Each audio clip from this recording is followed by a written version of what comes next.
نبی پاک صلی اللہ علیہ وسلم نے ہمیں ایک دعا سکھلائی ہے کہ جو بھی بندہ اس دعا کو صبح کے وقت میں پڑھے گا تو اللہ تعالیٰ خود اس بندے کی پورے دن خود اس بندے کی جان کی مال کی حفاظت فرمائے گا۔ سبحان اللہ۔ صرف ایک مرتبہ دعا پڑھ لینے سے اللہ خود اس بندے کی جان مال کی حفاظت کرے گا۔ اور جو بندہ اس دعا کو شام کے وقت میں پڑھ لے تو شام سے لے کر صبح تک اللہ تعالیٰ خود اس بندے کی جان کی مال کی حفاظت فرماتا ہے۔ اب وہ دعا کون سی ہے؟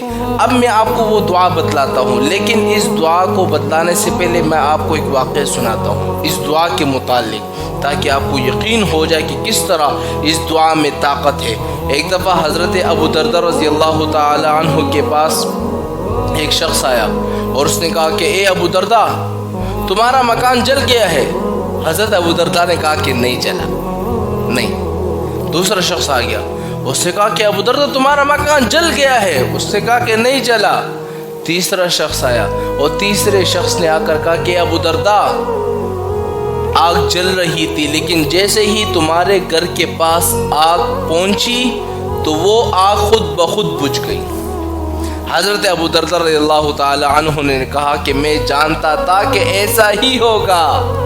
اب لوگ حیران ہو گئے کہ آپ کو کس سے پتا؟ آپ غیب کا علم جانتے ہیں کیا؟ کہ آپ اللہ ہے جو آپ سب کچھ جانتے ہیں؟ کہا کہ نہیں، میں جانتا تھا کہ میرے مکان کو کچھ بھی نہیں ہو سکتا۔ کیوں؟ کیونکہ میں نے ایک دعا حضور پاک صلی اللہ علیہ وسلم سے سنی تھی، اور حضور نے مجھے وہ دعا سکھلائی تھی کہ جو بندہ اس دعا کو صبح کے وقت میں پڑھ لے اللہ تعالیٰ اس بندے کی جان کی مال کی حفاظت پورے دن خود فرماتا ہے۔ اب وہ دعا کون سی ہے؟ تو میں آپ لوگوں سے کہتا ہوں، اگر آپ لوگوں کے مکان ہے، آپ لوگوں کی دکان ہے، کاروبار ہے، آپ چاہتے ہیں کہ یار ہمارے کاروبار محفوظ ہو جائے، پورے دن جان مال کی حفاظت ہو جائے، تو اس دعا کو صبح کے وقت میں ایک دفعہ پڑھ لو، پورا دن تمہارے دکان کی، مال کی، دولت کی، سب چیزوں